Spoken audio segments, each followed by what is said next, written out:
We're nearing the end of this incredible day, and I'm especially excited about this next panel because I'm a news junkie. My name is Craig Seidel. I'm a proud member of the Z3 committee, a board member of the Oshman Family JCC, and a sponsor. As we go into this final breakout, let's reflect on what we've already learned today. I think it's profound and significant that of the 1,000+ Z3 participants today, we've brought together hundreds of people from Israel, other parts of the country, and even members of the European Jewish community to discuss the importance of global Jewry and contemporary Zionism. Before we get started with the session, I want to remind everyone that it would be a great time to turn off your cell phone ringers. Also, there will be a Q&A session at the end for audience questions, but please be respectful and don't use Q&A as an opportunity to make statements. Rather, let's ask questions from our distinguished speakers. As we have a special closing, after this, we have a special closing plenary with an incredible panel, a Hanukkah menorah lighting, and songs from the Maccabees, who some of you may have heard already. They're fantastic. And now let's turn to our final breakout session of the day.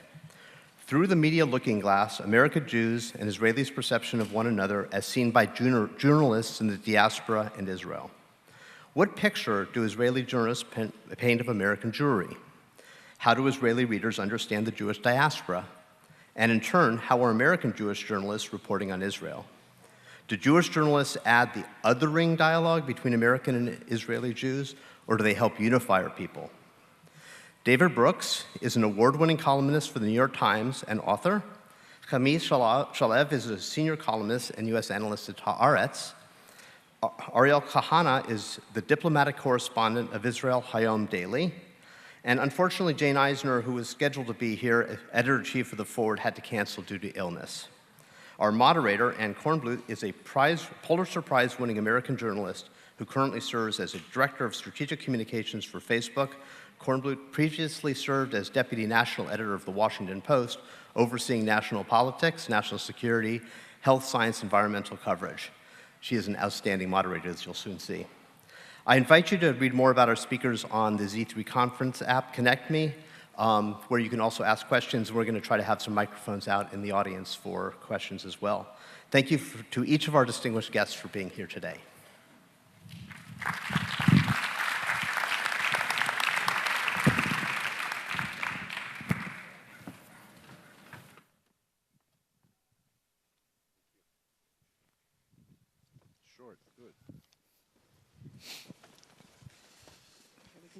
I guess? Yeah.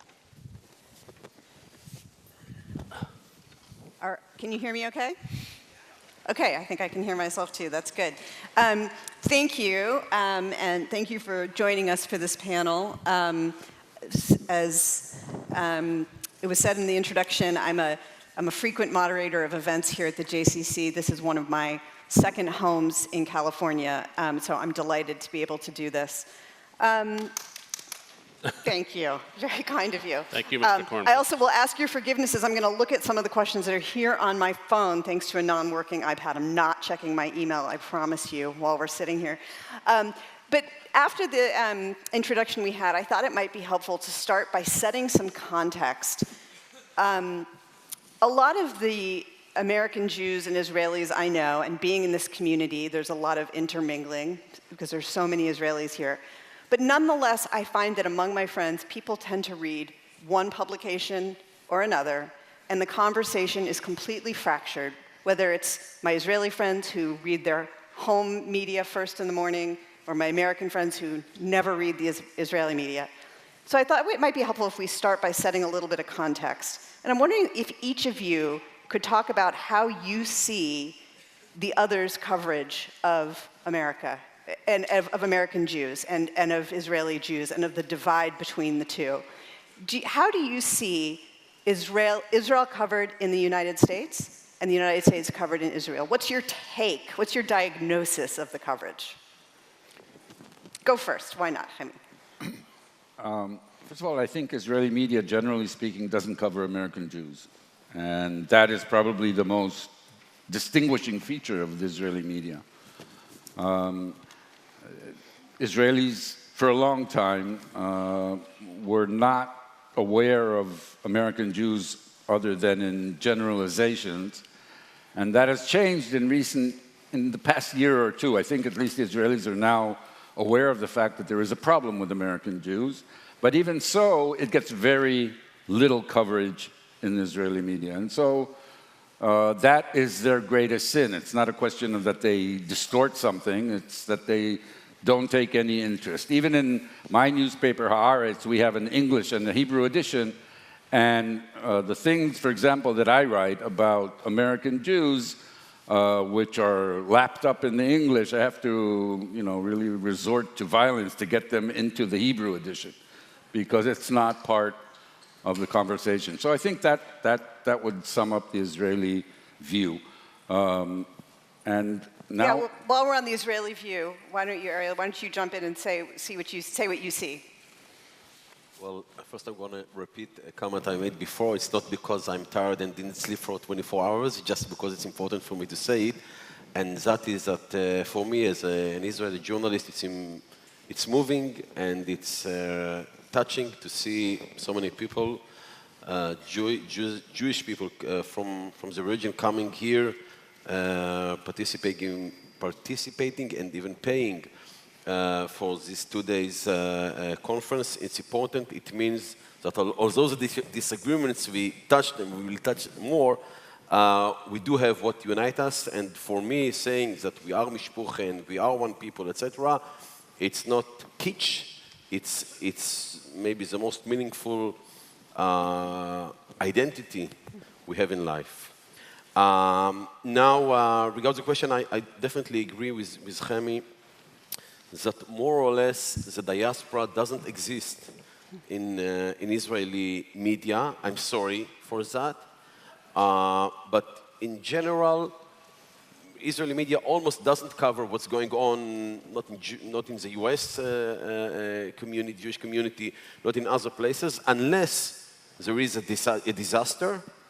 And even if there is a natural disaster, wherever it is in the world, so we will always look through the Jewish focus. If there were an earthquake, so we will always ask, so how many Jews were suffered through this disaster and so on. That's the way we look at things.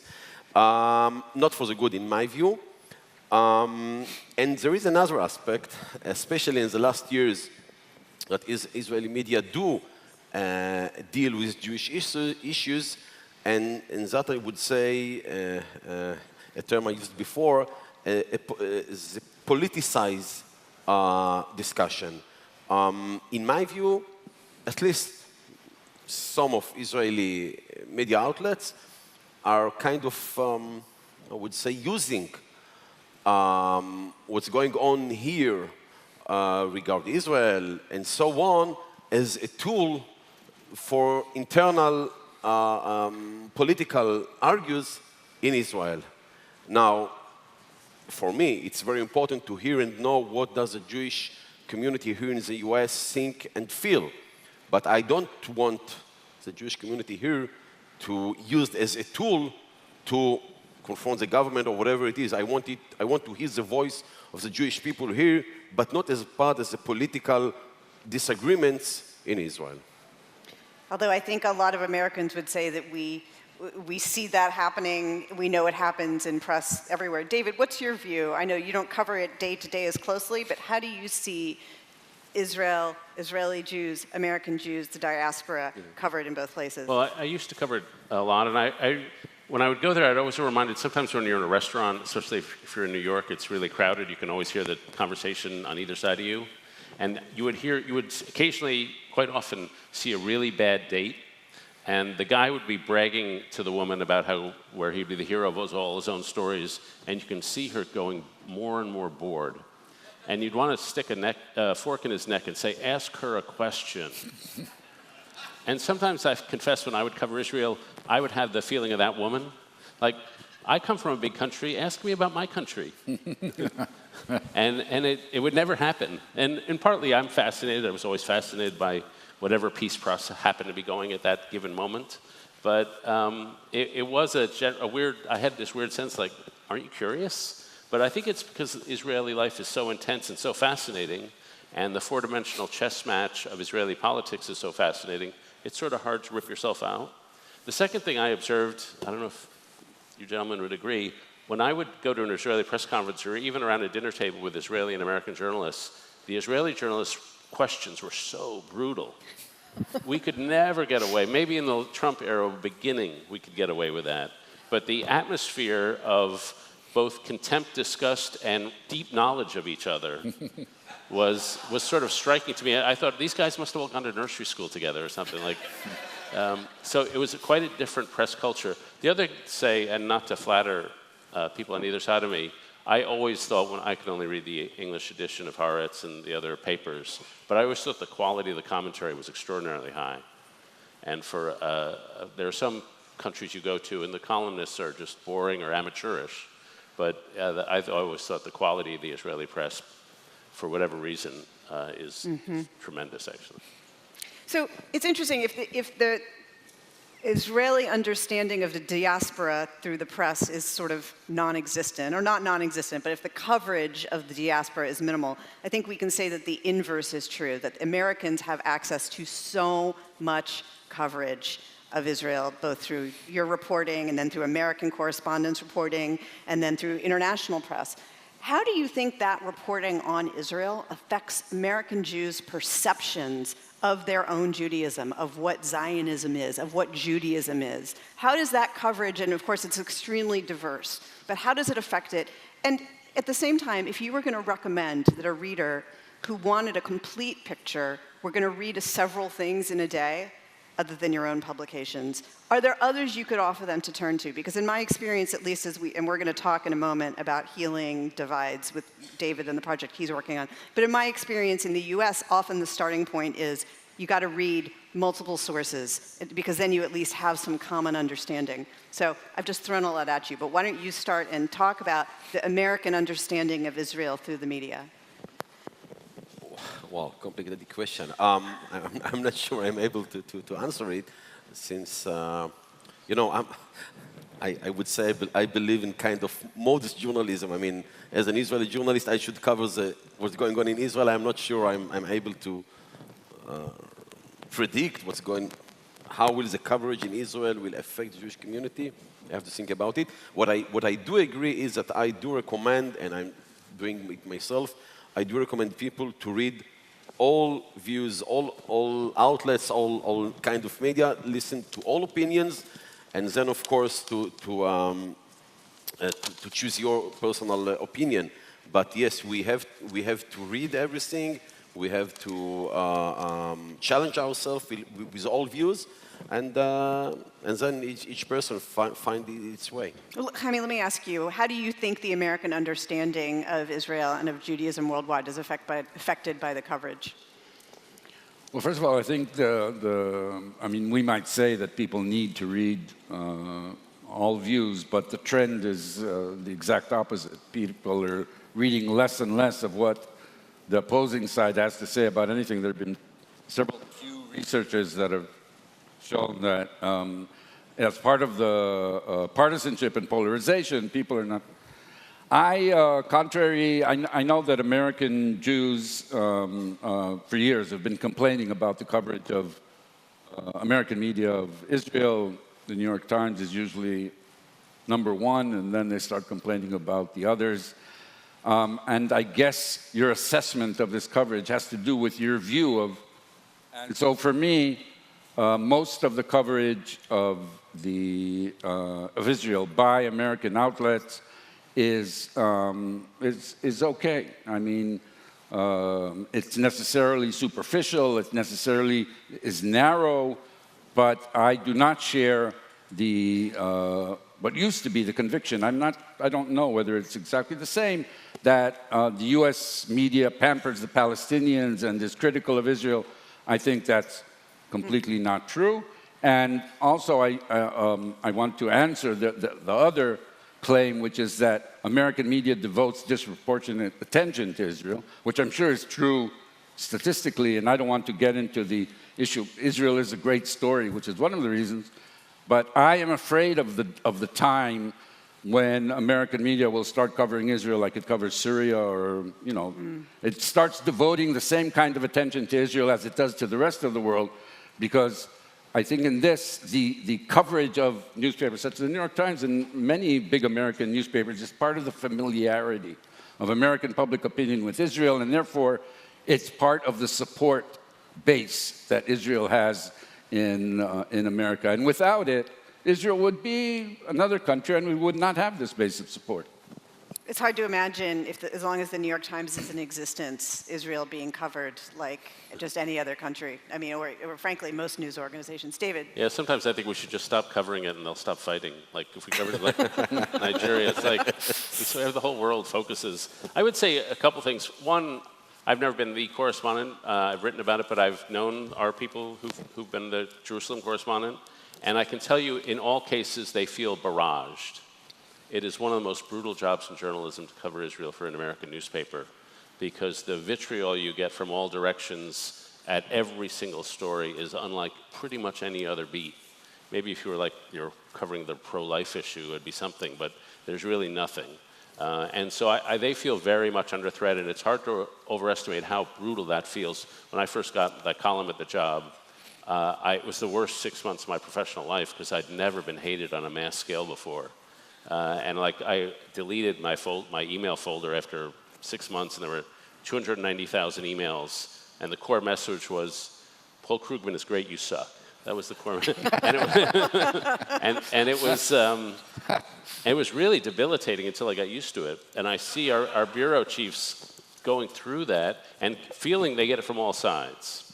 And one of the things I think they genuinely try to do, one of my favorite sayings is from John Ruskin, who says, the more I age, the more I think the most important thing to do is to see something and say what you saw in a clear way, that hundreds can talk for one who can think, but millions can think for one who can see.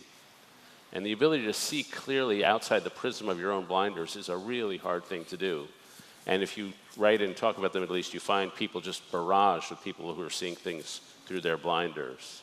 And I'm constantly being said, the New York Times wrote this thing about Israel, they're favoring the Palestinians, which is genuinely their critique.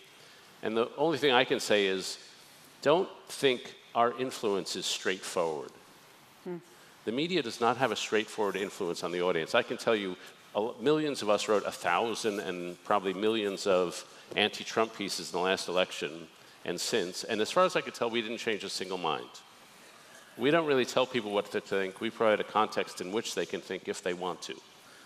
And I once saw a study. I was once at a conference of sexologists, a more boring group of people you never want to meet, by the way. And what I learned from that study is that media coverage and movie coverage of sex changed a lot in the late 60s. But actual sexual behavior didn't change all that much. It changed after World War II. So it's the actual life of going off to Paris that changed how people behave, not because they read something in the media or saw something on TV. And so it's a mistake to think if people are being vastly shifted the way things are covered. People are reacting in their own way to the way things are covered and preserving their own minds. That's a great point. David, as was mentioned during the introduction, you've taken on a new project working on healing and community. And when it was announced, you had a quote that I'm going to read. You said, "The defining problem of our era is national fragmentation." Let's apply that to globally. And do you think that the divides between Israel and the rest of the Jewish diaspora are defining at this point, or do you think the unity is more defining? And once you get through that, I'd like you to talk a little bit about your work and the project that you're working on. You know, I sometimes think this was when the Iraq War started. We set out to democratize the Middle East, and we ended up Middle Easternizing our democracy. In that we now have, just as the Israelis and Palestinians have dueling and non-overlapping narratives, we sort of have that. And so I'd be curious to know if Israel's going through this, which America is going through. We've seen over the last 30 years this collapse of social connection. The number of people who say they're lonely has doubled in a generation. A collapse of social trust. If you ask people, do you trust your neighbors? It's gone from about 60% to about 22%. And then just this rise of social pain. So the American suicide rate is up 30% over the last 30 years. Teenage suicide is up by 70% over the last 12 years. We now have 45,000 people killing themselves every year, 72,000 dying of opiate addiction. So we have twice as many people just from dying from these two things every year as died from the entire Vietnam War. And so we set out with the Aspen Institute to create this thing called WEAVE. And the idea is we're suffering from a crisis of social solidarity across class lines, racial lines, religious lines, political lines, and geographic lines. But somewhere out there, there's people solving this problem. They're building community, they're crossing divides, creating these deep interrelationships. So just for 30 seconds, I'm involved in a community in DC. I just happened to go there 5 years ago by chance. It's a couple named Kathy and David. They have a kid who was in the DC public schools. He had a friend whose mom had some health and drug issues. And they said, well, James can stay with us. And then James had a friend, and then James had a friend. And when I went to dinner there the first time, 26 years ago, or 5 years ago, there were 26 kids all around the table living with them. And with mattresses all on the floor. And I reach out to shake one of the kids' hands, and the kid says, we don't shake hands here, we hug here. And I'm sort of in the Yitzhak Rabin school of emotional showing. And so, but now I've been hugging for 5 years with all these kids. And these people are everywhere. You go to any town in the country, and there are people building local community and crossing divides and really extending a show of emotion and care, which has been inspiring to me. And so somehow, how do we take what they're doing locally and make it national? And then the final thing I'll say is, it's changed me being around these people for the past year, but among other things, it's made me entirely intolerant of politicians. Because I'm around people who are genuinely selfless, and motivated by the highest moral aspirations. And then I go with my politicians friends, and I think, you're so self-absorbed. And you realize, to fix this problem, you need a moral revolution, not just a sociological one.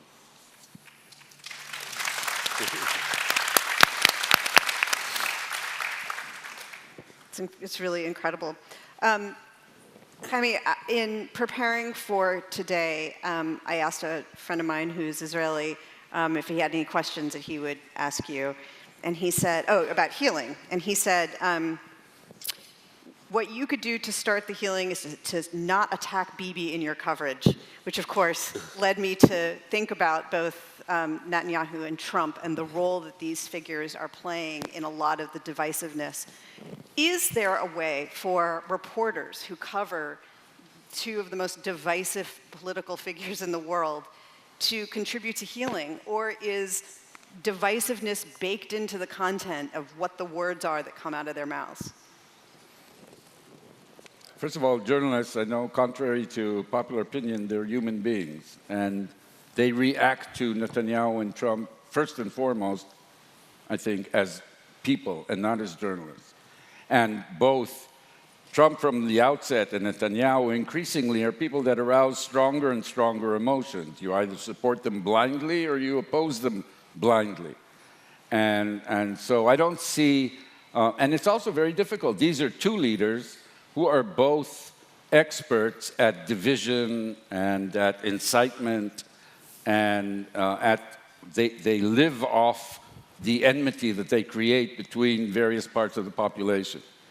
And so it's specifically in covering Netanyahu and Trump, I think it's possible, but it's a superhuman effort at the same time.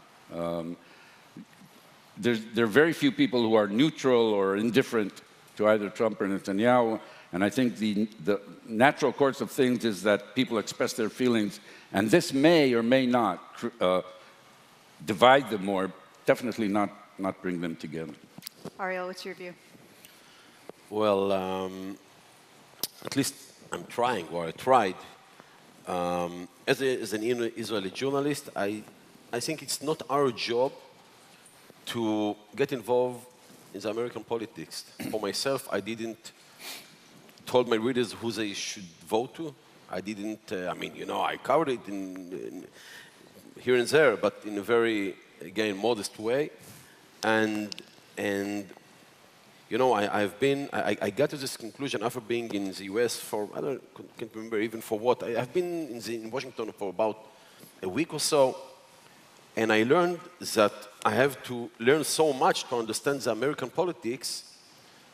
So my conclusion was, when I go back to Israel, keep covering the Israeli politics. You have enough what to write about. It's so complicated to understand what's going on in the other side of the world, so just keep out of it. So when it comes to Trump, of course, most, I would say, even of the actions, of the policy he took regarding Israel, as an Israeli, I like it, I support it, and so on. But at least I'm trying not to get involved in the American politics, not to tell my readers should they vote or not. If I can interrupt you, but that is one of the reasons why Israelis are perplexed at the animosity that Trump raises in America in general and among American Jews in particular, because nobody covers the issues that are most troubling for American Jews in Israel, that are most troubling for American Jews. And Israel is not in the top 5 or 6 or 7. It's social equality and immigration and so on and so forth. So that the Israeli press, which generally speaking, it covers American politics, but not intensely. The Israeli press gets a picture that here is a pro-Israel president, and what's the problem? Why are American Jews against him? And their conclusion is that American Jews are against Israel. That if you oppose Trump, obviously he's a pro-Israel, and if you supported Obama, even though the core of both attitudes have nothing to do with Israel, but that is the impression that. So I think maybe contrary to Ariel, that the fact that the Israeli press does not cover American politics and does not present all of the issues gives a skewed view of Trump and creates discord between Israel and American Jews. And yeah, very well put. Yeah, but I want to reply to that. First of all, I think many Israeli journalists and outlets did get involved in American politics and predicted who will win and so on. It was a mistake. As Israelis in general and Israeli media, we shouldn't get involved in elections in other countries where it doesn't matter what the country is. And second point, which brings me also to Netanyahu. Israeli media, or at least most of Israeli media, and US or foreign media going after the Israeli media is covering Netanyahu for 10 years now in a very clear negative way. But the fact is that if you go to the polls of the Israelis, you will see that Netanyahu is now enjoying support that I can't remember any Israeli prime minister got for decades. So it's either the Israelis are dumb, which I don't think so, or something in the coverage of Netanyahu during those years wasn't that accurate, because you can see very clear achievements in many aspects. So what brings me back to the point, let's each one of us cover its own country or let's say, I would say, cover the material he experts and understand well, and not to jump too much to other places which you don't always understand good enough. When I was a foreign correspondent, I had a solution to this problem, which was when I would visit a country, if I stayed for only 4 days, I had absolute clarity on about everything in the country. But if I stayed any longer, it started to get confusing.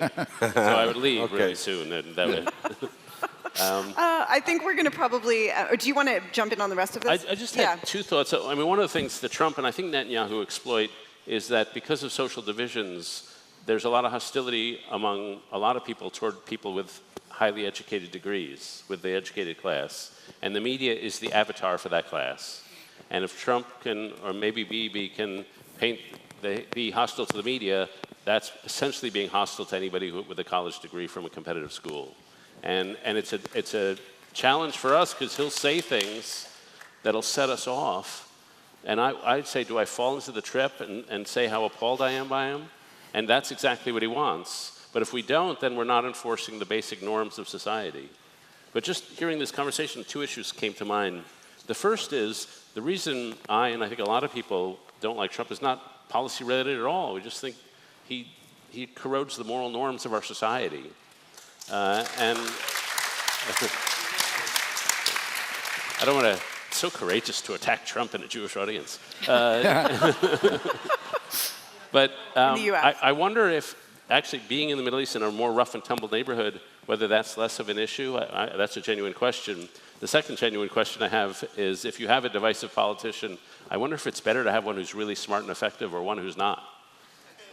Yeah. Who do you mean? Who is effective or not? It's another issue. I think in a minute it'll be a good time to turn to some questions from the audience. But first, I want to ask Chemi, you wrote a piece not long ago, and the headline was, "To save their troubled marriage, Israeli and U.S. Jews should consider a trial separation." Tell us what you meant. Tell us what prompted that piece. I know it's related to the conversation we're having just now. Well, what I meant is that obviously this relationship is in trouble, and I don't think it's getting any better, and I don't think, I mean, I seriously appreciate what is going on here, but I think we're talking about two ships that are going in different directions, and they're increasing the speed in which they're going in different directions, and therefore I don't see the chance of bringing relations back to what they were in the short term. And so if it was up to me, I think that American Jews for far too long, organized American Jewry, has invested way too much of its energy and resources in supporting Israel. As they said, Israel became the new religion of American Jews. And I think that, and maybe contrary to what a lot of Israelis think, or contrary to what you saw in our nation's state law, I think that the achievement of American Jews, the liberal American Jewish entity, is worthy of preservation no less than the state of Israel. And I would say, I'm not telling American Jews walk away from Israel, but I think it's futile to now try to force the two sides to come together. And I think that the organized American Jews would do well to devote their efforts to preserving their contribution to world civilization, which is underappreciated in Israel, and maintain relations with Israel on the level that one can. But to think that you can take liberal American Jews now, and there is some magic formula that can make liberal American Jews fall in love with Israel again, when Israel is not changing. It's not going to change. I don't think it's going to change. I hope I'm wrong. In the next few years. I think it's a mission impossible. And I wouldn't want too much energy to be focused on trying to fix a relationship that is unfixable at the expense of the core values of American Jews. So that's what I meant by trial separation. Thank you. David wants to reply. And then you can go. First, I just think it's impossible. I mean, how can American Jews not care about Israel? No, I didn't say they shouldn't care. Well, but not be interested and see it as a core piece of, it'd be like cutting off my right arm. Like I mentioned earlier, my kid went and served 3 years in the IDF. That was almost an unchosen obligation. You get to the point of the double negative, I can't not do this. It's something he was raised with, something he believes in, something core devoted. So for 3 years, his mother and I wondered how he was doing defending the state of Israel. And that was core to who we are. It's just a matter of very identity. And as for the relationship, it's always been fraught. But I've finished a book, or will finish in about 4 hours, a book on about commitment making. And one of them, writing or reading? I'm writing. Yeah. Writing. I don't read books. I just write them. One of the commitments is about marriage. So I've read a lot of books by marriage therapists. And one of the things they say is, don't focus on your problems. Overwhelm your problems with good things. And so have a, focus on the things where you actually get along, where you have commonality, where you have something beautiful. And if you can build up 5 good experiences for every bad experience, then you'll save the relationship. And that's sort of my view of American-Israeli relations or American-Jewish-Israeli relationships. We have these things we disagree with, and it's super tough for liberal democratic Jews because the Republican Party is now the very strongly pro-Jewish party, and there are psychological complexities there. But there's still so much beyond certain policies that we have in common, both culturally, spiritually, physically, at an emotional level. It seems to me it's an impossibility to not care about something you ferociously care about, but there's a way to manage it.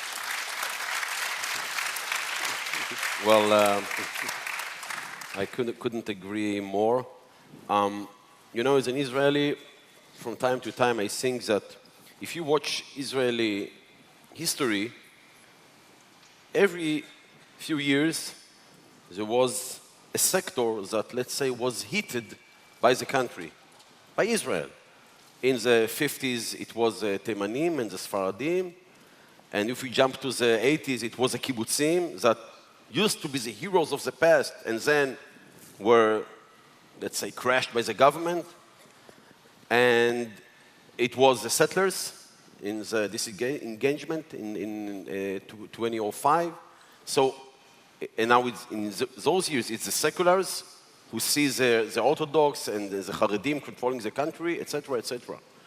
So the easiest thing, and I must say, I felt it on personal level in the former decade, is the easiest thing is to say, you know what?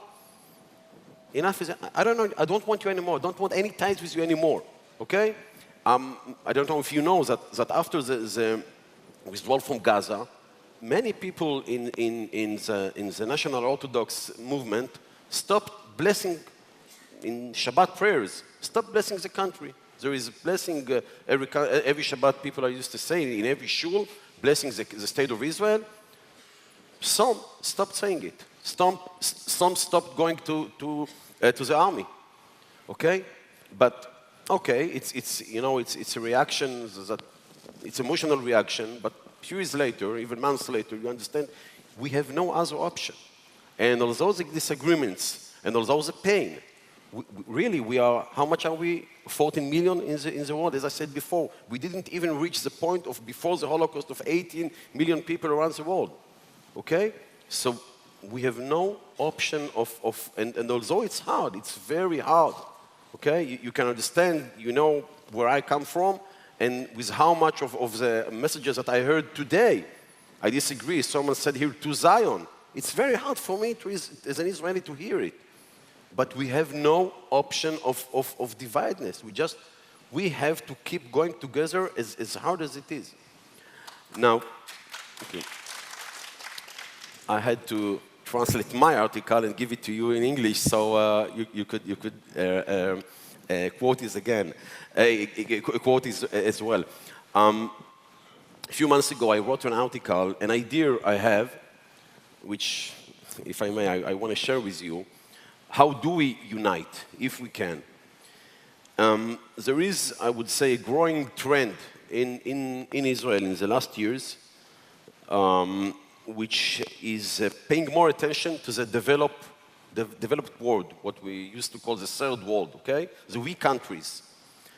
Netanyahu went to Africa, went to China, to many countries around the world, but it's not only him. Even, I would say, almost not about him. It's about more and more people who really want to take care about what's going on in the developed world. And we are in Palo Alto. So my idea was taking, let's say, the startup nation, okay, whether it's in Tel Aviv or here in Palo Alto, taking the Jewish investments, the Jewish money, okay, connect it together, Israel from one hand, the diaspora from the other hand. It's an issue we can all agree about, and going with it together to the developed world. It's not only important for us, and we all believe in it as Jews, it's not only Tikkun Olam, it would also, I believe, could be, economical or getting profit and so on. And maybe that's an issue we can all unite with because we have enough disagreements. That's a great idea. Thank you. Can we turn to questions from the audience? I think there's some microphones that are being... here's a microphone on the side, so if you're over here, please raise your hand and we'll get a microphone to you. And again, please, if you wouldn't mind, please tell us your name and make a question, not a statement. Oh, and there's another one going in this direction, so we'll be able to trade off.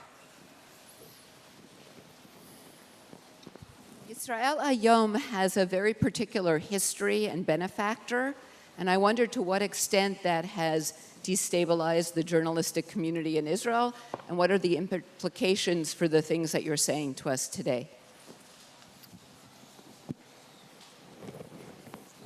Sorry, what was the question? Can you ask it once more? Sorry, why don't you ask it once more? It was directed to me. So among the newspapers in Israel, Yisrael Hayom is unique.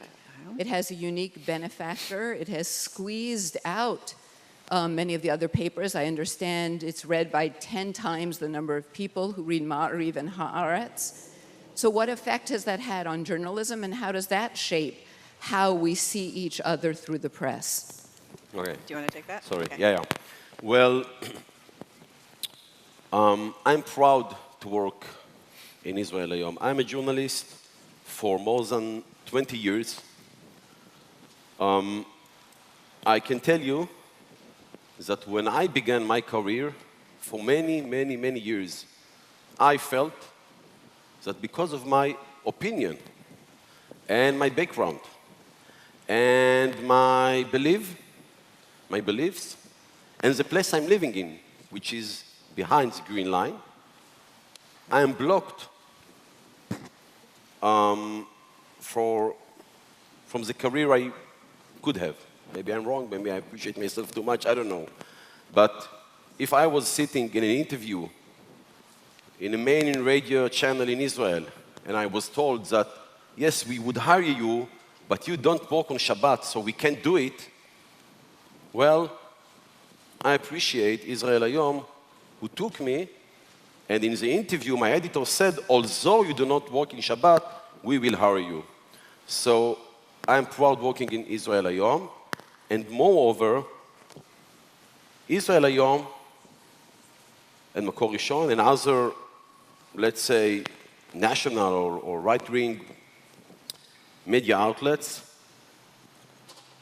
actually gave expression to the majority of the people of Israel.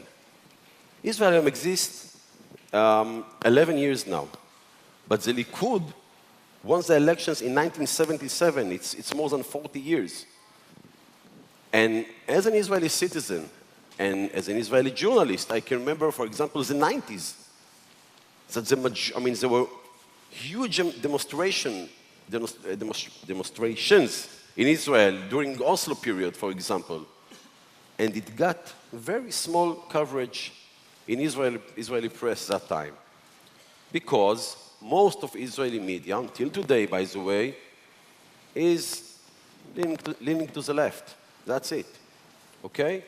So I think that Israel Hayom, as an outlet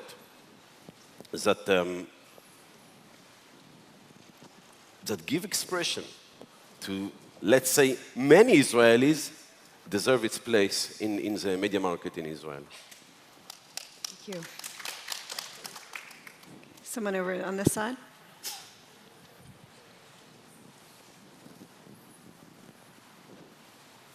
So I'll add another point until the next question. Another thing I'm proud in Israel Hayom is that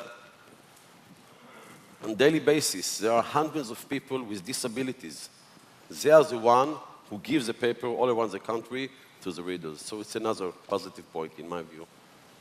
Okay, raise your hands because I can't see. There's one up here in the front, and I think I saw one right back there on the left. We can start over here and then we'll come here. Wait, don't do it in the front row. You'll be next. This one's going to be first. I'm Linda Brownstein.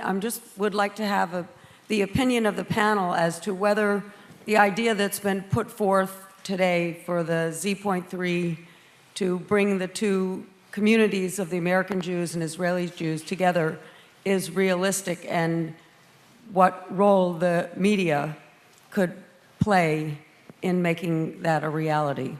It's an excellent question, right? Because we don't think of journalists' jobs as being one of social action that brings people together. The job is to report, it's to expose. You know, is there a role for the media to be a healer here? I David. began my career in Chicago, and the voice of Chicago, the narrative of Chicago, was established by newspaper columnists. It was Mike Royko and others who really articulated a way of talking, a way of being that was Chicago. And you know, a community is held together. A community is a group of people with a common story. And I do think sometimes you go to Russia, it's Pushkin, or and someplace they have novelists or Shakespeare, but often it's the media that tells the story in a way, and who tells it in a certain voice what we care about. So I do think you start with what you might call combustion stories, stories that move people's hearts across lines. And when you get that kind of a moving story that connects you in some deep way to somebody across a line, then an emotional reaction is aroused and a sense of fraternity is aroused. And so that's the first kind of story. And then you can move from I stories to we stories, where what do we do together? And I do think that narrative function is a core function in any kind of community building or alliance building. And I've always been pretty much an opinion journalist, not a straight reporter. So it's easier for me to think in those terms. But I do think articulating an ethos, and just, you know, it's like a teacher. What a teacher teaches is himself or herself, not the subject. And sometimes it's in the way we talk that we actually communicate the things we admire. And so I think Israeli and American journalists can tell the same story of these two branches of the same tree. And that just has a powerful unifying effect. Do you think there are enough things that can be agreed upon for there to be a unifying story or transcendent journalism that covers both sides? I don't think it's the role of the media to decide that it is going to, like, to make a conscious policy decision that it is going to promote unity between Israel and American Jews. But first of all, to answer the first part, I think that given the relative lack, I mean, you wouldn't know that in Palo Alto because there's so many Israelis around, but given the relative lack of direct contacts between Israelis and American Jews for many, many years, definitely this is a, and so what the media can do, and this goes back to what we said before, what the media can do and unfortunately doesn't do is cover these things and give them their proper place, and not, which is sometimes what the media does, because it's like a do-good venture, then forget about it and ignore it. No, I think it should be covered extensively, and I think, generally speaking, what the Israeli media can do to promote better understanding between Israel and American Jews is to cover American Jews, which is part of their duty anyway. And I think that's their role, and they're derelict in it right now. Well, in my view, first of all, you know, in general, journalism has social responsibility in many aspects. So, and no question, the media is pushing for values, whatever their values are, in all over the world. Now, regardless, as Jewish journalists, at least I feel, and I think my colleagues as well, that yes, we have responsibility for the continuity of the Jewish people, and therefore, now, you know, it's not that I'm not going to change news report because of the agenda, definitely not. Opinion is one thing, and report is other thing. But in general, do we have, or should we have a vision that is related to our work as journalists about the future of the Jewish people, including connecting the two communities? My answer is yes. Thank you. Here in the front row, there was a gentleman who had a question. Oh, it's okay, and then, great. Good evening. Thank you, gentlemen. My family and I lived in different countries. The kids went to school there. And I came back with the impression that attitude to Israel in Mexico and France, Argentina, Peru is much more favorable than in the United States, despite the massive coverage of in the American media. And my question is, why is that American Jews, especially the young ones, are drifting away? In Israel now, some people think these are fair weather friends. If Israel is not perfect, they don't want anything to do with it, as if America is perfect. Any of you? I would just say, in my reading of the polls is that American support for Israel is very high and very stable, that it really hasn't changed. There are pockets, and the pockets tend to be more on the extreme right and sort of on left-wing campuses. And my perception, it's a lot higher than it was than in France. A lot more support for Israel. So I'm weirdly not panicked about American attitudes toward Israel. There's certain things on campus, but the decline of anti-Semitism in this country, while problematic for the organizations that fight anti-Semitism and their fundraising, is one of the great, amazing stories of the last 20 years. Mm-hmm. Back here, another gentleman back. Yes, I see you there. Thank you. So I live in Palo Alto. Been to Israel. It's on. Can you hear me? Yes, please start again. So my question is directed primarily to David Brooks. I think we need you to speak more All directly right. into So my it. question is directed primarily to David Brooks. You mentioned that the Republican Party is seen as the more pro-Israel party. But a lot of that, unless I'm wrong, comes from the evangelical Christian community, which has very diametrically differing views from most of the American Jewish community, including me personally. How well is that explained in Israel or even understood in Israel? What do you mean by opposed views? Abortion. Right. Just as the whole issue of religious freedom, church separation of church and state, tikkun olam in a general sense. Let's take the issue of the Mexican border issues. I could go on, but I don't think I need to. Yeah, well, there's a lot there, but I'll disagree with a lot of it.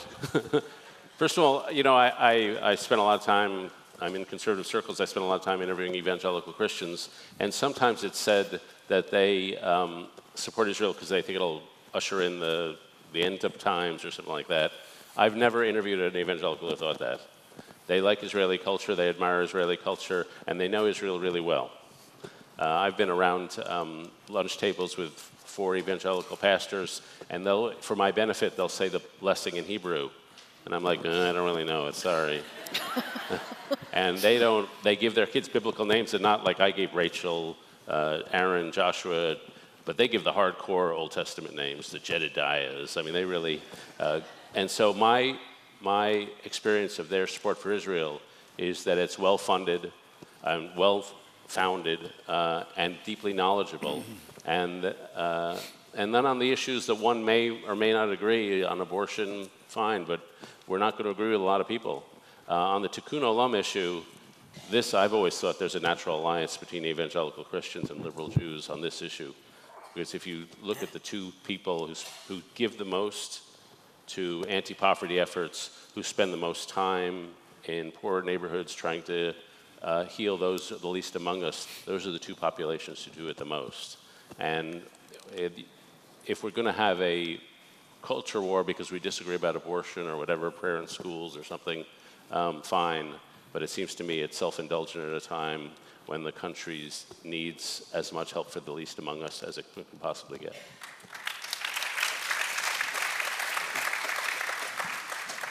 Straight back here. There you go. How do increases in recent distrust of the media impact how people in Israel and in the United States view events happening in Israel? I'm not sure I understood the Why question. don't you repeat the question, we should rephrase it a little. So, past 3 years, Donald Trump's made the phrase fake news very prevalent. So in the United States and abroad, there's a lot of distrust with media outlets in general. How does that affect how people in the United States, elsewhere in Israel, view events and have an idea of different things that are happening in Israel?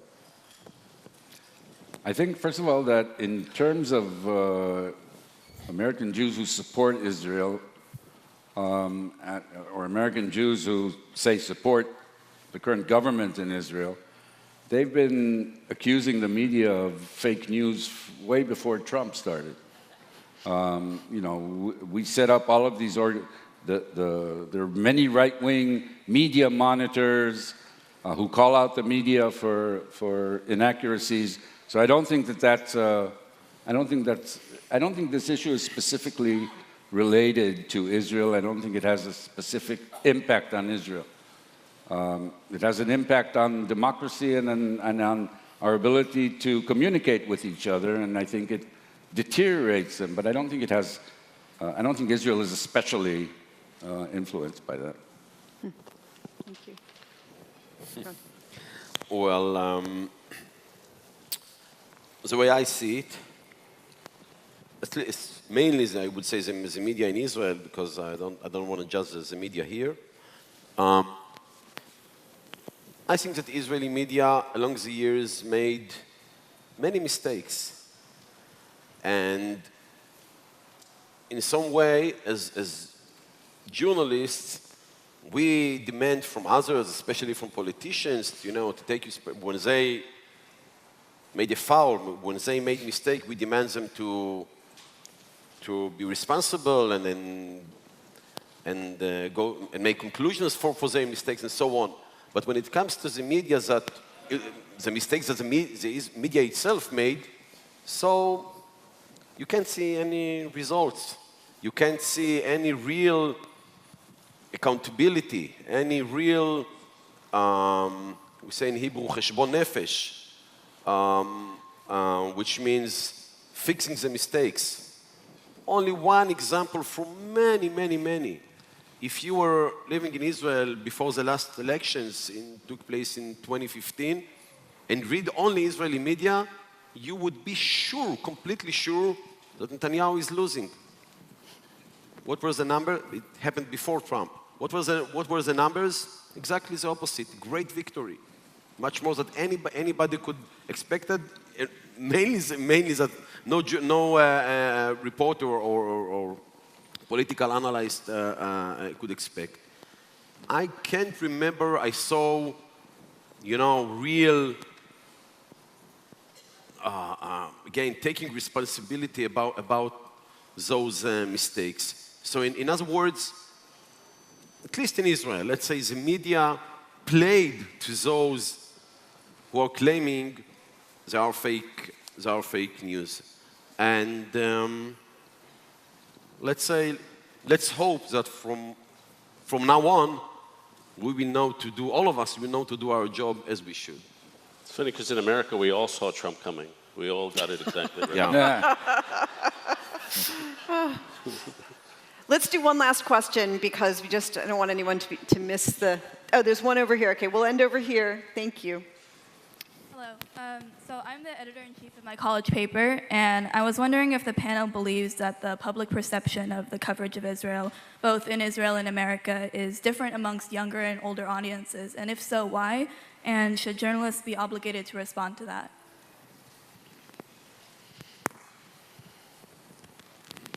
I don't know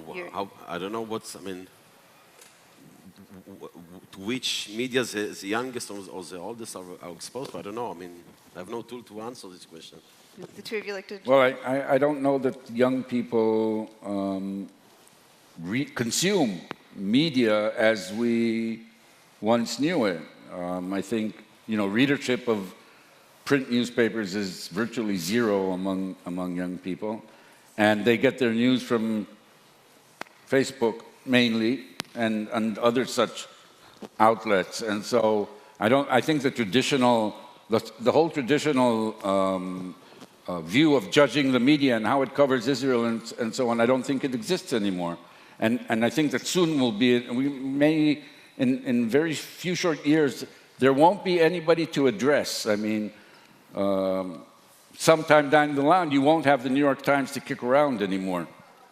You know, hopefully not in the near future. And so when you talk about young people, as you know, are a complete mystery to people who are not young people.